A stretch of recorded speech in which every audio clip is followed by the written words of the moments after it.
Hello everyone, welcome to Brahmi academy. स्वागत है आपका लूसेंट रिवीजन सीरीज में, जहां हम पूरी लूसेंट का रिवीजन कर रहे हैं ट्रिक के माध्यम से। हमने स्टार्ट किया था हिस्ट्री वाला पोर्शन। सबसे पहले हिस्ट्री के पहले पेज से बिल्कुल हमने पढ़ना स्टार्ट किया है। आप मेरे साथ लूसेंट ओपन करके जो हम फैक्ट याद कर रहे हैं आप याद कर सकते हैं। जिस चीज से हम रिलेट कर रहे हैं, ट्रिक बनाकर लिख रहे हैं, तो आप लूसेंट में ही पेंसिल से चाहे तो लिख भी सकते हैं, जिससे जब आप आगे रिवाइज करें तो आपको वो चीजें दिमाग में बैठी रहे। ठीक है, ये हमारा 21st लेक्चर है। इसके पहले 20 लेक्चर हो चुके हैं, तो आप शुरू से जरूर शुरुआत करें, जिससे आपको हर एक चीज बहुत अच्छे तरीके से समझ में आए। ठीक है, इसके अलावा ज्योग्राफी, पॉलिटी, स्टैटिक जीके, ये सारे पोर्शन भी हमने स्टार्ट किए हैं। आप जाके प्ले लिस्ट में देख सकते हैं। ठीक है, उसके बाद जब हम पूरा हिस्ट्री पूरा आपका लूसेंट कंप्लीट कर लेंगे तो एक कंप्लीट लूसेंट टेस्ट होगा। ये टेस्ट आपका ऑनलाइन होगा, तो आपको ब्राह्मी एकेडमी का एप्लीकेशन डाउनलोड करना है गूगल प्ले स्टोर से। ठीक है, वहां पे आपको नोटिफिकेशन जब भी ये टेस्ट होगा तो आपको नोटिफिकेशन मिल जाएगा, इसलिए डाउनलोड अभी से करके रखिएगा। ठीक है, चलिए स्टार्ट करते हैं। जो भी फर्स्ट रैंक लाएगा इस टेस्ट में उसको 5000 का इनाम मिलेगा, सेकंड रैंक वाले को 2500 का इनाम और थर्ड रैंक वाले को 1700 का इनाम मिलेगा। तो पार्टिसिपेट जरूर करिएगा। हम पढ़ रहे थे अलग अलग धर्मों के बारे में, तो हमने सबसे पहले स्टार्ट किया था किससे? जैन धर्म से। और आपको मैं वही चीजें बता रही हूँ जो लूसेंट में लिखी हुई है। हम एक्स्ट्रा चीजें अभी ज्यादा डिस्कस नहीं कर रहे, बस हम जो आपके लूसेंट में है उसके अलावा जो बेसिक्स हैं, जो आपको बहुत मतलब मामूली चीजें हैं, बेसिक्स हैं जो आपको पता होना चाहिए, वो हम साथ में डिस्कस करते हुए चल रहे हैं। फिर इसके बाद हमने पढ़ा था बौद्ध धर्म के बारे में, है ना। कहाँ महावीर स्वामी का जन्म कहाँ होता है, मृत्यु कहाँ होती है, ज्ञान कहाँ प्राप्त हुआ, माता पिता का नाम, पत्नी का नाम, ये सारी चीजें हमने की। फिर जैन धर्म का दर्शन, सेम ऐसे ही हमने बौद्ध धर्म के बारे में पढ़ा। उसके बाद हमने शैव धर्म के बारे में पढ़ा, और उसके बाद वैष्णव धर्म के बारे में पढ़ा। वैष्णव धर्म में मैंने आपको बताया कि अलग अलग जैसे मत हैं, तो उनके कौन आचार्य हैं, ये सारी चीजें भी लास्ट लेक्चर में हमने देखी थी। उसके बाद आपका आता है लूसेंट में इस्लाम धर्म के बारे में। इस्लाम के बारे में आएगा, क्रिश्चियनिटी के बारे में आएगा, और आपके पारसी धर्म के बारे में आएगा। तो वो चीजें हम आज डिस्कस करेंगे। याद रखिएगा, ये धर्म वाला पोर्शन एक साथ दिया हुआ है, लेकिन ये सब एक ही टाइम के नहीं है। शैव धर्म आपको बहुत पहले हड़प्पा के टाइम पे मिलेगा, वैष्णव धर्म बाद में आता है, जैन और बौद्ध धर्म ये हमने देखा 6th सेंचुरी के टाइम पे रहता है। उसके अलावा जैसे हम शैव धर्म में नैनार पढ़ते हैं, नैनार जो थे संत, वो क्या करते हैं? ये करते हैं शैव धर्म का प्रमोशन, प्रचार प्रसार करते हैं। सेम ऐसे ही वैष्णव धर्म में याद रखिएगा, आपके लूसेंट में नहीं लिखा है, यहाँ पे अलवर संत होते हैं, अलवर संत होते हैं जो कि वैष्णव धर्म का प्रचार प्रसार करते हैं। तो ये दोनों जो क्वेश्चन है ना, वो पूछे जाते हैं कि अलवर संत जो है वो किस धर्म से रिलेटेड है, नैनार संत किस धर्म से रिलेटेड है। तो देखिए, दोनों में आपको थोड़ा थोड़ा मतलब मैच करता हुआ मिलेगा, नैनार, अलवार।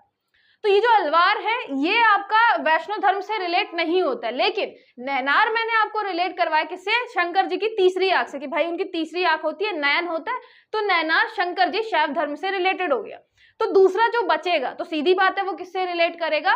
वैष्णव धर्म से रिलेट करेगा। तो याद रखिएगा, अलवर जो है वो वैष्णव धर्म से रिलेटेड है, अलवर संत जो थे। ठीक है, उसके बाद हम किसके बारे में पढ़ेंगे? इस्लाम धर्म के बारे में। अब आप देखेंगे कि जब मैक्सिमम एग्जामिनेशन, चाहे वो वनडे का हो चाहे सिविल सर्विसेज हो, ये धर्म के बारे में चीजें कम आती है। ज्यादा से ज्यादा आपका वैष्णव धर्म, शैव धर्म, जैन, बुद्ध, इनके बारे में ज्यादा पूछता है। इस्लाम, क्रिश्चियनिटी, पारसी, इनके बारे में आपको बहुत कम क्वेश्चन मिलेंगे। बेसिक चीजें हम जरूर डिस्कस कर लेते हैं। जैसे संस्थापक कौन था इस्लाम धर्म का? तो ये थे हमारे हजरत मोहम्मद साहब। आपने कहीं ना कहीं नाम सुना ही होता है ना। तो हजरत मोहम्मद साहब ये हुए संस्थापक। इनका जन्म कहाँ होता है? 570 ईस्वी में होता है। याद रखिएगा, ये ईस्वी है ना, हम एडी की बात कर रहे हैं। जैन धर्म, बौद्ध धर्म, ये सब हम ईसा पूर्व की बात कर रहे थे, अब हम पहुंच चुके हैं ईस्वी में, मतलब बहुत बाद में आपका इस्लाम धर्म जो है वो आता है। और ये कहाँ पे होता है इनका जन्म? मक्का में, कुरैश कबीला। अब आप ज्यादा डिटेल में मत जाए, बहुत डिटेल क्वेश्चन नहीं पूछेगा, बस ये याद रखिएगा 570। ठीक है, 570 में कहाँ हुआ था? मक्का में हुआ था। इनके पिता का नाम अब्दुल्ला, माता जी का नाम अमीना था। ठीक है, फिर उसका इनका लालन पालन जो है वो उनके चाचा अबू तालिब जी ने किया था। ये क्वेश्चन ज्यादा पूछने के चांसेस नहीं है। जैसे पत्नी जी का नाम क्या है? खदीजा, पुत्री का नाम है फातिमा, दामाद का नाम है अली। ये अली जरूर याद रखिएगा, ये हम अभी आगे भी पढ़ने वाले हैं। तो दामाद का नाम अली है, ये जरूर याद रखिएगा, ठीक है। तो यहाँ पे आपको क्या क्या याद रखना है, पहले तो जन्म कहाँ हुआ, संस्थापक आपके हजरत मोहम्मद साहब हो गए। फिर जन्म हुआ 570 ईस्वी में, एडी में, कहाँ पे, मक्का में। उसके अलावा पिता का नाम अब्दुल्ला, माता जी का नाम अमीना, ठीक है। फिर लालन पालन किसने किया, चाचा जी ने किया, अबू तालिब। तो ये अबू याद रख सकते हैं, इनका अब्दुल्ला हो गया, ये अमीना हो गया। आ और आ दोनों आपके मैच कर जाएंगे। फिर पत्नी हो गई खदीजा, ठीक है, और पुत्री का नाम फातिमा, दामाद का नाम अली।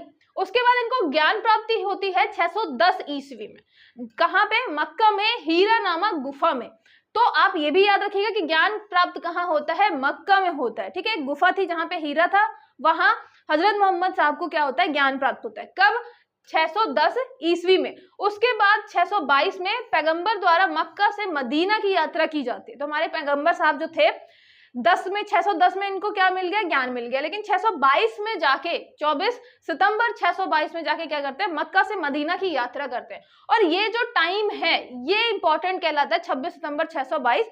यहाँ से मुस्लिम संवत या हिजरी संवत की शुरुआत मानी जाती है, ठीक है। इसलिए ये डेट आपकी इंपॉर्टेंट हो जाती है।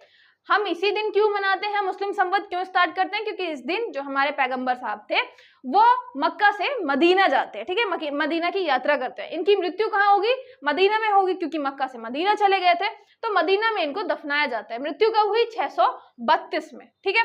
570, 610, 622 और फिर 632, ये आपको याद रखना है, ठीक है। एक 570 है, फिर 610 हो गया, फिर एक हो गया आपका 622, उसके 10 साल बाद 632 में हो गई इनकी डेथ। तो ये लगभग कहाँ रहते हैं, मदीना में 10 साल तक रहते हैं, ठीक है। मक्का से मदीना, तो आपके इस्लाम धर्म में मक्का भी बहुत इंपॉर्टेंट प्लेस माना जाता है और मदीना भी बहुत इंपॉर्टेंट प्लेस माना जाता है, ठीक है। ये हो गया आपको किससे, इस्लाम धर्म से रिलेटेड। पुत्री का नाम फातिमा हो गया, दामाद का नाम अली हो गया, ये आप याद रखिएगा, क्योंकि अभी आपको अली फिर से मिलेंगे। फिर क्या होता है, कुरान जो है सबसे पवित्र ग्रंथ माना जाता है, ये आपको पता ही है ना। तो सबसे पवित्र धर्म ग्रंथ अगर इस्लाम धर्म की बात करें तो कौन सा है, कुरान है, ठीक है, ये भी आपको पता है। फिर ये याद रखिएगा कि जैसे बौद्ध धर्म में ये 2 शाखाओं में बट गया था, महायान हीनयान, सेम ऐसे ही मोहम्मद साहब की मृत्यु के बाद भी ये 2 पंथों में विभाजित हो जाता है, शिया और सुन्नी में। और ये दोनों एक दूसरे का ऐसा मान सकते हैं काफी कट्टर टाइप के होते हैं। शिया जो है सुन्नी को नहीं पसंद करते, सुन्नी जो है शिया को नहीं पसंद करते, ठीक है। तो 2 भागों में डिवाइड हो गया, शिया और सुन्नी। फिर शिया जो है वो सुन्ना में विश्वास करते हैं। और ये सुन्ना क्या है, सुन्ना है पैगंबर मोहम्मद के कथनों और कार्यों का विवरण।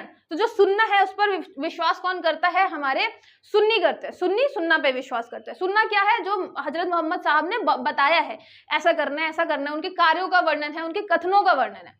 लेकिन जो शिया है, शिया क्या करते हैं, मोहम्मद साहब के जो दामाद है अली को क्या मानते हैं, अली की शिक्षाओं पर विश्वास रखते हैं और उनको मानते हैं कि हाँ ठीक है, हम मेन अली जी को मानेंगे, ठीक है। तो अली की शिक्षाओं पर विश्वास करते हैं कौन, आपके शिया अली पे विश्वास करती हैं, और सुन्नी जो है, सुन्नी सुन्ना पे विश्वास करते हैं। सुन्ना क्या है, जो हजरत मोहम्मद साहब के कथन थे, ठीक है। ऐसे ही आप देखेंगे महायान और हीनयान में, कि महायान मतलब गौतम बुद्ध ने बोला कि हम ईश्वर को नहीं मानते हैं और मेन हमें क्या करना है, जो मेरे द्वारा दर्शन बताया गया है, ज्ञान दिया गया है, आप उस पर फॉलो करें। तो हीनयान बौद्ध धर्म, हीनयान जो है आपका, वो क्या कर रहा था, गौतम बुद्ध के जो फिलॉसफी थी, जो उनका ज्ञान था, उसको फॉलो कर रहा था। महायान अलग चलने लग गया, उसने बोला नहीं, हम गौतम बुद्ध को भगवान मानेंगे और उन्हीं की पूजा करेंगे। तो जो चीजें मना करके गए थे वही वो चीज करने लग गए। तो आपको इसमें भी दिखेगा कि पैगंबर मोहम्मद साहब ने बोला कि यहाँ पे आपको क्या करना है, मेरे जो कथन है उन पे काम करना है। तो वो सुन्नी जो है सुन्ना पे काम कर रहे थे, सुन्ना पे विश्वास रखते थे। लेकिन जो शिया आते हैं वो अली की शिक्षाओं पे विश्वास रखते हैं, ठीक है। फिर पैगंबर मोहम्मद के उत्तराधिकारी जो हैं वो खलीफा कहलाते थे। आप जब मध्यकालीन भारत पढ़ेंगे तब आप देखेंगे कि भाई खलीफा का पद जो है बहुत इंपॉर्टेंट होता था, क्योंकि मध्यकालीन में कहाँ हमारे यहाँ मुस्लिम्स आएंगे। मुस्लिम जो है भारत में जब राज्य करते थे तो मानते थे कि भाई हम खलीफा से क्या कर रहे हैं, अपनी पावर ले रहे हैं, तो हेड हमारे खलीफा है, हम उनके बिहाफ में क्या कर रहे हैं, यहाँ पे राज्य कर रहे हैं, ठीक है। तो खलीफा बहुत इंपॉर्टेंट पद माना जाता था, कहाँ पे, मुस्लिम धर्म में, इस्लाम धर्म में। फिर यहाँ पे खलीफा का पद जो है 1924 में खत्म करता है, कौन करता है, तुर्की के राजा मुस्तफा कमाल पाशा द्वारा। तो ये याद रखिएगा, कमाल कर दिया था इन्होंने। कमाल कैसे कर दिया? खलीफा का पद समाप्त कर दिया। और आप जब मॉडर्न इंडिया के बारे में पढ़ेंगे 1924 में आप देखेंगे कि जब खलीफा का पद खत्म किया जाता है तो हमारे यहाँ मतलब इंडिया में भी उसका काफी प्रभाव पड़ता है। जो हमारे यहाँ के मुस्लिम्स होते हैं वो काफी इसका विरोध भी करते हैं। तो आप देखेंगे ये चीजें हमारे यहाँ से कैसे इंडियन हिस्ट्री में आप पढ़ते हैं कि खलीफा कितना इंपॉर्टेंट है। मध्यकालीन में जो मुस्लिम राजा आएंगे वो कैसे इंपॉर्टेंस देंगे खलीफा को। और फिर आपका जब बाबर आता है तो वो किसी को इंपॉर्टेंस नहीं देता है। ऐसे ही फिर खलीफा का पद जब 1924 में खत्म होगा, कौन करेगा? तुर्की का राजा मुस्तफा कमाल पाशा। कमाल कर देगा तुर्की का राजा 1924 में। तब आप देखेंगे कि भारत में भी उसका काफी प्रभाव पड़ता है। ठीक है, फिर मोहम्मद साहब का जन्मदिन जो है हम कैसे मनाते हैं? ईद ए मिलाद उल नबी, ये ईद मनाते हैं। ठीक है, उनके जन्मदिन पे मनाते हैं, याद रखिएगा। ऐसे क्वेश्चन मतलब पूछे जाने के चांसेस कम हैं, लेकिन फिर भी आपके क्योंकि एक बार लिखा हुआ है लूसेंट में, जितना लिखा है एक बार तो हम देख ही लें। मेनली 2 भागों में डिवाइडेड है। आपको क्या क्या याद रखना है? सबसे पहला तो ये कि उनका जन्म कब हुआ था? 570 610 में ज्ञान प्राप्त हुआ, और ये ईस्वी है, याद रखिएगा। यहाँ पे हम एडी की बात कर रहे हैं। ठीक है, 610 में हुआ। 622 में मक्का से मदीना की यात्रा की। ठीक है, मदीना की यात्रा की, तो यहाँ से क्या हुआ? आपका मुस्लिम संवत स्टार्ट होता है। और 10 साल बाद 632 में क्या हो जाती है? इनकी मृत्यु हो जाती है, और फिर इनको मदीना में ही दफना दिया जाता है। इसीलिए मक्का और मदीना दोनों बहुत ज्यादा इंपॉर्टेंट प्लेसेस माने जाते हैं। फिर क्या होता है? ये हो गया। फिर आपका जैसे ही उनकी डेथ हो जाएगी तो आपका जो इस्लाम धर्म है वो क्या होगा? 2 भागों में डिवाइड हो जाएगा। एक हो जाएगा आपका शिया और एक हो जाएगा आपका सुन्नी। सुन्नी कौन लोग हैं? जो सुन्ना पे विश्वास करते हैं। सुन्ना क्या है? सुन्ना है जो आपके पैगंबर मोहम्मद साहब ने जो भी आपके कथन बताए थे, जो कार्य बोले थे, उन सब पे भरोसा करते हैं। और सिया जो है वो क्या करते हैं? अली जो दामाद है मोहम्मद साहब के, उनकी शिक्षाओं पे ये काम करते हैं। ठीक है, तो इनकी शिक्षाओं को ये मेन समझते हैं। तो सिया और सुन्नी में डिवाइड हो जाते हैं। फिर क्या हमें याद रखना है? अच्छा, मम्मी का नाम, पापा का नाम एक एक बार आप जरूर पढ़िएगा। चांसेस कम है वहां से क्वेश्चन बनने के, फिर भी एक एक बार आप जरूर पढ़ के रखें। फिर आप देखेंगे जो मेन कहलाता था उत्तराधिकारी, वो कहलाता था खलीफा। और खलीफा कब खत्म होता है? 1924 में होता है। ठीक है, खलीफा का पद, खलीफा के पद में मतलब जो भी व्यक्ति बैठा होगा वो बहुत इंपॉर्टेंट था पूरे मुस्लिम जगत में। 1924 में ये पद खत्म करता है। कौन करता है? तुर्की का राजा था। तुर्की राजा, क्या नाम था इसका? कमाल पाशा। ठीक है, कमाल से आप याद रख लेंगे, कमाल पाशा, मुस्तफा कमाल पाशा। ये हो गया आपके खलीफा का पद, ये खत्म हो गया। ठीक है, तो इतनी चीजें बस आपको याद रखनी है। फिर चलते हैं किस पे? ईसाई धर्म पे। ईसाई धर्म जो है संस्थापक कौन है? ये है हमारे ईसा मसीह। ठीक है, फिर आते हैं माता का नाम जो है मैरी या मरियम, याद रखिएगा। मतलब ये आपको अलग अलग जगह पे मिलेगा कि हिब्रू में क्या कहते थे या आपके दूसरी लैंग्वेज में, तो आपको मेरी या मरियम दोनों मिलेगा। ठीक है, तो ये हो गया मरियम, मरियम है या मेरी है माता का नाम, मेरी मरियम। फिर पिताजी जो थे उनका नाम था जोसेफ। ठीक है, तो ये वैसे भी आप अगर ईसाई धर्म से रिलेटेड कोई मूवीज वगैरह भी देखेंगे, क्रिश्चियनिटी वाली हॉलीवुड की कोई मूवी देखेंगे, तो ये नाम बहुत ज्यादा कॉमन है। मैरी नाम बहुत ज्यादा लगता है आपका रखा रहता है, और मरियम नाम रहता है। जोसेफ बहुत कॉमन नाम है। इनका प्रमुख ग्रंथ क्या है? बाइबल। जैसे इस्लाम धर्म का कौन सा हो गया? कुरान। फिर ईसा मसीह का जो जन्म है वो कहाँ हुआ था? जेरूसलम में, याद रखिएगा। जेरूसलम के निकट बैथलेहम में, जेरूसलम याद रखिएगा। ठीक है, आप देखेंगे जेरूसलम में ही आपके इजराइल वाले पोर्शन में है ना, और इस पे बहुत ज्यादा क्या होता रहता है? बहुत ज्यादा मतलब झगड़ा चलता रहता है जेरूसलम के लिए। मतलब इजराइल और वहां पे जो आपका पैलेस्टीन है उनके बीच थोड़ा सा मुद्दा चलता रहता है इसको लेके। फिर इजराइल ने क्या किया? कैपिटल घोषित कर दी, राजधानी घोषित कर दी जेरूसलम को। तो जो आप करंट में न्यूज पढ़ते हैं, तो इतना ज्यादा जेरूसलम क्यों इंपॉर्टेंट है? क्योंकि यहाँ पे जो आपके ईसाई धर्म के मेन संस्थापक हैं, जो भगवान है ईसा मसीह, उनका जन्म माना जाता है। ठीक है, फिर आता है ईसा मसीह का जो जन्म दिवस है हम कैसे मनाते हैं? क्रिसमस की तरह मनाते हैं ना। तो क्रिसमस डे जो है किस दिन मनाया जाता है? ईसा मसीह के जन्मदिन की तरह। और ईद हम किस दिन मनाते हैं? आपके मोहम्मद साहब के जन्मदिन पे। फिर इनके प्रथम 2 शिष्य, स्टार्टिंग के जो 2 शिष्य थे वो कौन कौन थे? एक था एंड्रयू और एक था पीटर। तो पीटर और एंड्रूस ये 2 लोग थे जो कि ईसा मसीह के पहले 2 शिष्य थे। उसके बाद ये गवर्नर जो था पोंटियस, रोमन गवर्नर था जिसने सूली पर चढ़ाया था ईसा मसीह को। ठीक है, इसका नाम थोड़ा थोड़ा याद कर सकते हैं आप कि पोंटियस भी था। ठीक है, रोमन गवर्नर था। उसके अलावा यहाँ पे पीटर और एंड्रयू जो हैं ये क्या है, प्रथम दो शिष्य हैं आपके ईसा मसीह जी के। फिर इनका सबसे पवित्र चिन्ह जो है वो क्रॉस माना जाता है, आपको भी पता है ना, हमेशा क्रॉस वाला निशान कर रहे होते हैं। फिर चर्च निर्माण की शैली, ये जरूर याद रखिएगा, ये जो गोथिक शैली है, गोथिक शैली ये आपको चर्च में मिलेगी। जैसे बहुत ऊंचे ऊंचे चर्च बने होते थे, अगर कहीं आप जाते हैं किसी भी अच्छे चर्च में तो वहां पे आपको एक शैली मिलेगी जो कहलाती है गोथिक शैली। हमने पढ़ा है किसमें, आपकी पगोडा शैली, पशुपतिनाथ मंदिर जो नेपाल वाला है वहां पढ़ा है। भारत की बात करें तो आपको नागर शैली मिलेगा, द्रविड़ शैली मिलेगा। अगर ईसाई धर्म की बात करें तो वहां बनते हैं चर्च, चर्च की जो शैली है वो है गोथिक शैली। ये याद रखिएगा, है ना, क्योंकि आपके लुसेंट में दिया है तो शायद क्वेश्चन पूछा जा सकता है। तो ये आपका क्या हो गया, पूरा का पूरा ईसाई धर्म से रिलेटेड, ज्यादा इसमें चीजें याद नहीं रखनी है, ठीक है। ये भी याद रखना है कि हमें इतना ज्यादा इसमें कुछ नहीं पढ़ना रहता है। संस्थापक हो गया, माता पिता का नाम, प्रमुख ग्रंथ बाइबल, ये तो आपको पता ही होता है। फिर ये याद रखिएगा कि जेरूसलम के निकट बैतलहम में क्या हुआ था, इनका जन्म हुआ था, ठीक है।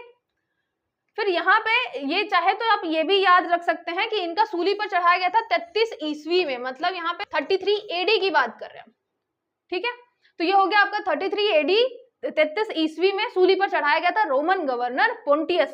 पोंटियस का नाम अगर कोई क्रिकेट में इंटरेस्टेड है तो रिकी पॉन्टिंग से भी कर सकते हैं, जो पॉन्टिंग था वो सूली पे चढ़ाता है ईसा मसीह को, ऐसे भी रिलेट कर सकते हैं, ठीक है। तो रोमन गवर्नर था ये पोंटियस। फिर आता है पारसी धर्म। पारसी धर्म आप देखेंगे भारत में भी बहुत सारे लोग हैं, स्पेशली अगर हम बेस्ट एग्जांपल देखें तो ये है रतन टाटा। ये आपके जो पारसी लोग हैं इनकी जनसंख्या धीरे धीरे बहुत कम होती जा रही है, बहुत सारे कारण हैं और करंट में न्यूज भी आती रहती है कि पारसी धर्म की जो पॉपुलेशन है लगातार घटती जा रही है। और ये जो है पारसी धर्म से रिलेटेड जो लोग हैं, पारसी जो लोग हैं वो हर एक मतलब फील्ड में, चाहे हम बात करें जैसे ये बिजनेस फील्ड में, आपके रतन टाटा जी बिजनेस फील्ड में बहुत अच्छा कर रहे हैं। अगर कोई एक्टर है तो वो उस फील्ड में, कोई अगर मतलब दूसरे फील्ड में है तो उसमें, तो ये माना जाता है कि ये जो पूरी कम्युनिटी है ये बहुत रिच कम्युनिटी है, बहुत ही अच्छा करती है चाहे वो जो भी काम करे। तो इसलिए भी इंपॉर्टेंट है कि पारसी धर्म के जो लोग हैं वो रहें, है ना, कंटिन्यू रहें, ऐसे उनकी पॉपुलेशन खत्म नहीं हो जाए। लेकिन इनके यहाँ बहुत सारे हैं, शादी के लिए बहुत सारी स्ट्रिक्ट मतलब यहाँ पे डिसीजन लेते हैं ये लोग कि बाहर आप नहीं कर सकते, और बहुत सारी चीजें हैं जिसकी वजह से पॉपुलेशन जो है धीरे धीरे इनकी कम होती जा रही है।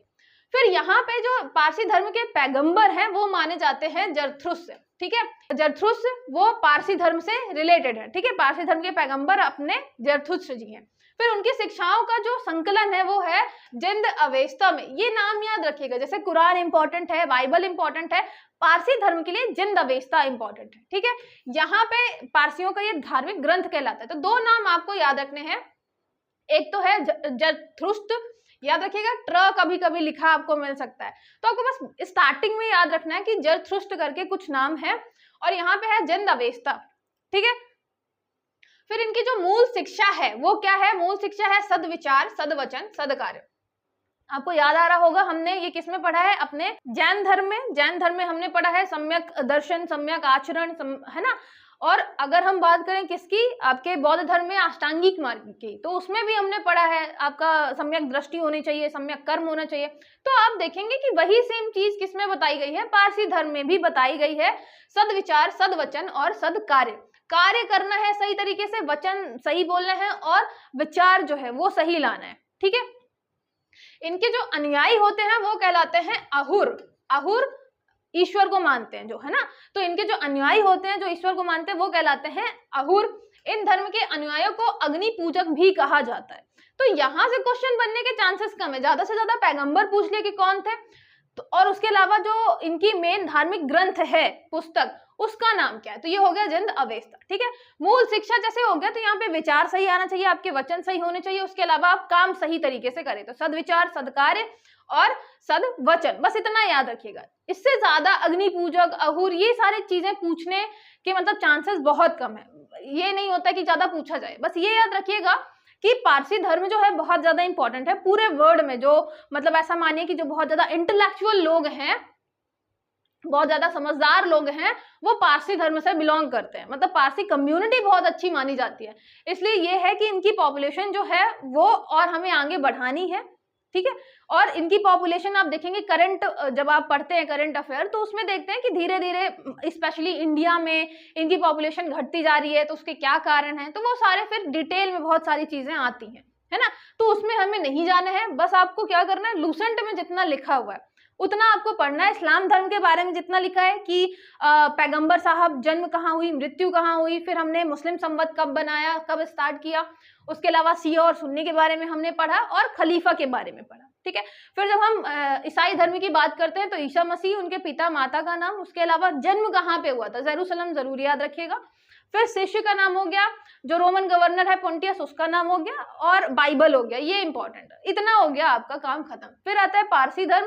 पारसी धर्म में भी पैगंबर आपके जरथुस्त्र हो गया। फिर उसके बाद हो गया आपका शिक्षाओं का संकलन जो है वो है जिंद अवेस्ता, और उसके बाद सदविचार, सदवचन, सदकर्म, ये हो गया आपके शिक्षा। इतना इंपॉर्टेंट है, इसमें इतना ही करना है। आप देखेंगे प्रीवियस ईयर के क्वेश्चन जब, तो यहाँ से क्वेश्चन कम ही आपको मिलेंगे, मतलब चाहे वो इस्लाम धर्म से हो, चाहे आपके ईसाई धर्म से या पारसी धर्म से, यहाँ से क्वेश्चन आपको कम मिलेंगे। क्वेश्चन ज्यादा कहाँ से मिलेंगे, बौद्ध और जैन धर्म से। वहां से आपको हर बार एक क्वेश्चन जरूर मिल जाएगा, क्योंकि बहुत इंपॉर्टेंट है, सोसाइटी में एक चेंज लाता है। मतलब आप देखेंगे कि बहुत वर्ण व्यवस्था बहुत ज्यादा बढ़ गई थी सोसाइटी में, छुआछूत बहुत ज्यादा बढ़ गया था, तो बौद्ध और जैन धर्म के कारण सोसाइटी में अशांति कम हुई है ना, शांति लाए हैं ये दोनों धर्म। उसके अलावा जो कर्म कांड वगैरह बहुत ज्यादा बढ़ गया था, उसमें भी क्या हुआ है, बहुत ज्यादा ठहराव आया इनके कारण। तो समाज में बहुत ज्यादा बदलाव हुआ, इसलिए आपके बौद्ध और जैन धर्म इंपॉर्टेंट हो जाते हैं, इसलिए वहां से क्वेश्चन आता है।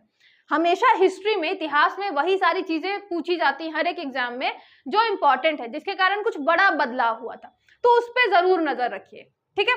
इसके आगे हम क्या करेंगे, इसके बाद फिर आपका स्टार्ट होता है कि मगध का उत्कर्ष कैसे हुआ, है ना। 16 महाजनपद हमने पढ़े हैं, उसमें से मगध जो है वही क्यों सबसे आगे निकला, और फिर बाद में मौर्यन साम्राज्य बनता है, तो पूरा इतना बड़ा साम्राज्य कैसे बना मगध, है ना, तो उसका कारण देखेंगे। तो यहीं से फिर आपका धर्म वाला पोर्शन खत्म हो जाएगा।